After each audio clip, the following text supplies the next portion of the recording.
If a croissant falls in an ugly cafe, does it really matter? Hi guys, my name is Amy Gadger and welcome to the 4th episode of Girl of the Future. And yes, I did think about that episode name a little bit too long and this is what I settled on. So please be happy with it. And if you saw my Instagram story, you would have noticed that I did put a croissant in the story, which was definitely the worst foreshadowing I could have done. So what are we talking about today? We are talking about whether food still kind of retains its value if it's not in an aesthetically pleasing cafe. Okay, we've got a multitude of things to touch on. Okay, we're going to talk about how I feel that every cafe looks like a insert blank word because I don't want to spoil it. We're going to be talking about the aesthetic industrial complex. We're going to be talking about the croissant, okay? Because croissants, hello, that's the whole point of the title. And we're going to be talking about, does everything need to be content ready? So yeah, it's going to be a baker's dozen of an episode. That is a terrible pun. Please actually don't listen to that pun. Let's actually pretend like I never said it. Yeah, let's just roll into the first segment, which is, I feel like every cafe kind of looks like an iPhone right now. Yeah, an iPhone, okay? It's giving very much beige on beige. When you walk into the cafe, it's the terrazzo tile, brush steel, lots of glass, open window, very open plan as well, with like a white serif font logo. I don't know why. They love white serif font logos, especially bonus points if the name is one word. And if the word is obscure, bonus points for that as well. They'll have like a cafe that'll be super simple and it'll be like, epilogue, and that's the name, and it's so distinct and it's so cool, and it's much more edgier than you would ever be. And I think there's something very interesting in that. Cafes went from being, neighborhood treasures, a little bit a part of the community, to kind of being these very showroom type of vibes. Like some cafes I literally sit and like look around and I'm like, am I in a car showroom or am I in a place of eating, place of speaking and enjoying?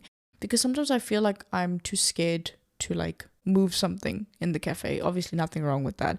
And once again, back to the like neighborhood identity thing. Cafes kind of used to be very small, hole in the wall, and just a small part of the community where everybody could kind of just congregate and come together. And third spaces, we can go on about third spaces. In length, I can talk to you about third spaces. And I think I want to make a completely separate video or podcast episode about restaurants and themings and stuff. But before, cafes kind of had their own little patchwork of what the neighborhood represented. But now it kind of feels like everybody's trying to be the same.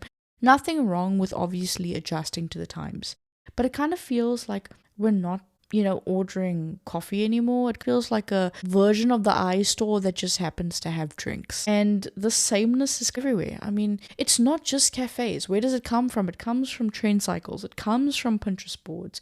It comes from, wanting premium design for the cheapest price possible, okay? Because nothing screams luxury like minimalism in this day and age. Minimalism is something that has come with the phenomena of the clean girl aesthetic. We have seen it in like a lot of different spaces that are very futuristic. Take an example of the Balenciagas, the Skims of the world, fashion brands that are more Jacquemus, Caperni, that rely more on futuristic and more simplistic type of looks.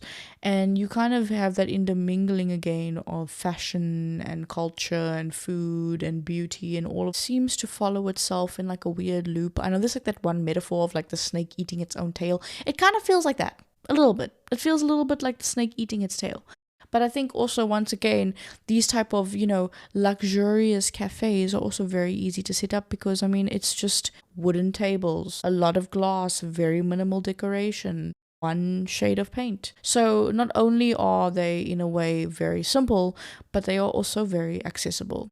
And in that accessibility, there lies kind of a deeper problem, which is, are we losing our individuality? Now, once again, okay, we've kind of seen a bit of a design homogenization, if I may say so myself, on platforms like TikTok and Instagram.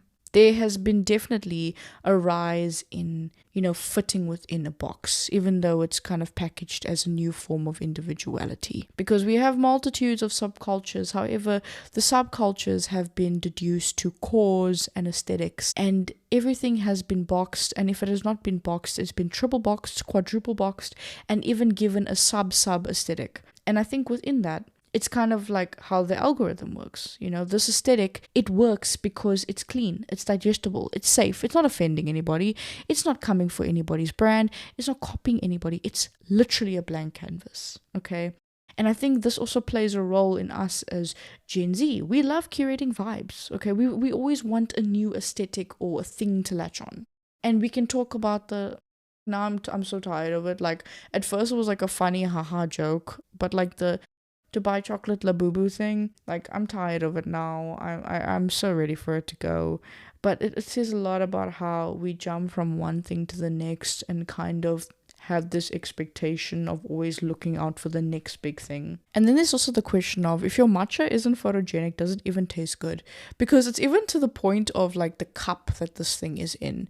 I mean, okay, listen, I also can't talk because I love those home cafe videos. I have been watching home cafe videos since I was in high school. I remember distinctly in 2018, 10th grade, I guess, watching home cafe videos where a lady precociously puts in ice cubes into a very fancy glass, makes a whole bunch of different lattes, and I would sit there quite entranced because I was like, oh, one day I will also make these aesthetically pleasing lattes in my comfort of my own home with all these 50 different syrups. And yeah, to this day I still watch home cafe videos. They're like fantastic for like relaxing. And once again, it comes back to that point of, if your matcha isn't photogenic, does it even taste good? I think, like, even besides the decor, you know, the crockery, the cutlery, the way things are positioned, the labels, everything plays a big role in painting this picture of what aesthetic is. And I think, and just going into like that whole croissant metaphor just a little bit, but the croissant is, in a way, perfect. It's flaky, it's delicious, it's timeless. So yeah, it's kind of like a thing of, if you eat it in a badly designed space, do you enjoy it less, you know? And I mean, I think the deeper question we can ask ourselves is, are we chasing the taste, or are we chasing the place that we are sitting in? Now, I mean, I have got a few stories of places that I severely misjudged, and the food ended up being really, really good. Actually, hilariously enough, this weekend was a fantastic example of that. I went to a cafe, which was in a place, and I will not mention this place, unless you ask me, of course, but I just don't want to expose the brand. They're a very lovely place, and I was going there for kind of just like packaging reasons.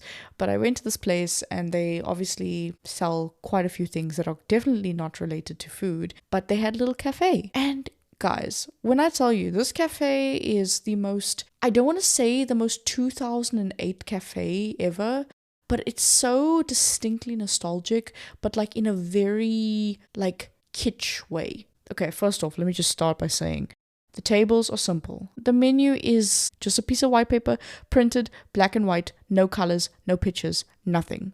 The menu is a little booklet that was folded from paper. Very simple. The stuff on the menu is super simple, okay? It's not anything fancy. You're not going to get a matcha latte here. You're not going to get any of the frappuccinos that you want. It was simple. So I kind of had two thoughts in my mind. Either this food is going to be the most mid food I've had in my entire life, or it is going to surprise me. Now, what I did not expect is it surprised me so much. I sat back and I was like, hey, why does this taste better than an overpriced toasted sandwich that I can get at any of these aesthetic cafes? And I kind of sat there and I thought to myself, why is this toasted sandwich so much better than I thought it was?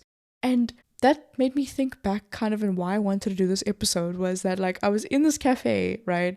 So simple, nostalgic and kitschy, and I'm sitting there, oh, I'm not really sure about this food, and the food is amazing. Okay, let's do this. And when I tell you, the toast was crispy. That was the best toast I have tasted in my life. Like, the toast was so perfectly toasted, dude, that I literally sat there and I was like, this is something that I need in my life right now. Right now, I need this toast in my life. And it's so weird because I never would have gone in there with the expectation of the food being brilliant. I mean, heck, the service was amazing. I mean, all things aside, the staff were brilliant. And I mean, obviously, kudos to the kitchen. They did an amazing job. But it's so funny how I was sitting in a place that is not aesthetic at all, very industrial, and not in like the aesthetically pleasing way, but like in actual like Builders Warehouse-esque industrial. For my international listeners, Builders Warehouse is a hardware corporation that you can buy a bunch of stuff at. Like, there wasn't an expectation of the food being great, and yet somehow it exceeded everything. And you could say, but Amy, you may have been hungry. That could have, skewed things for you. But genuinely, there is no amount of fancy decor that can put a damper on good food. And I believe in that. And that's why I just kind of wanted to add in that story in saying that sometimes we do judge books by its cover.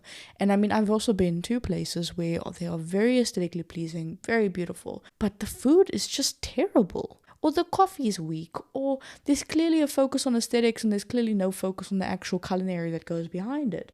I've been to, a very popular aesthetic cafe and I've gotten, and ironically enough, a stale croissant. And you don't expect that, right? Because you're expecting this very nice croissant that is going to be perfectly buttered, and it was just lame. And I think, besides the fact that we talk about a place that maybe doesn't look the greatest but has great food, it also says a lot about how we consume experiences today. What exactly constitutes good for us? Today we are more about the look than we are about how it tastes, how it feels. And I think there's a little bit of a danger in that. Are we failing to give places a chance because they don't look like something that we want to take a photo in? There are so many amazing places that have really lovely food and they are not getting given the chance to showcase that, because their cafe is not fitting up to a standard. And I think that is something very important to know, is that not every cafe needs to look the same, because that sameness is what drives away the individuality that we have, not only, in the culinary space, but as people. If everybody looked the same, then would we be getting any different experiences in life?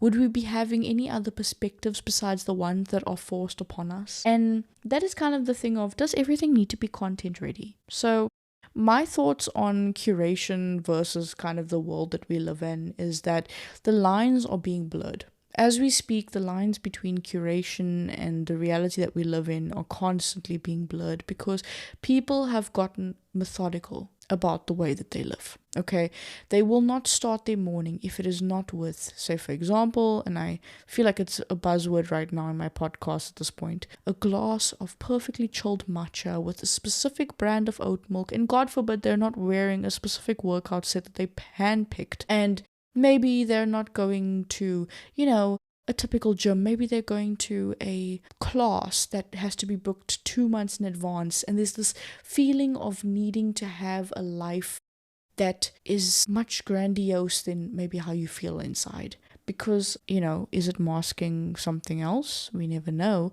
But there's this feeling of needing to keep up a aesthetic or a pretense beyond just the Instagram feed. And going back to the question, if a croissant falls in an ugly cafe, does it really matter? Is it still a cafe if no one posts on their stories? Is it worth the while if it's not something that has been publicized? And I think we're seeing this burnout from needing everything to be aesthetic. Can we have nice things and personality? People are reverting back to 2010s aesthetics because they feel they resonate more with the authenticity of that time rather than cringing at it like they did in the past. They realize that back then people were just people being themselves rather than finding the need to fit everything into an aesthetic. There were subcultures, of course. Restaurants were just restaurants. They were trying to, say for example, sell a different type of cuisine or a storyline. And I think that's why we do need things like themes, concepts, storytelling within places, and not just in high-end places, but in normal places.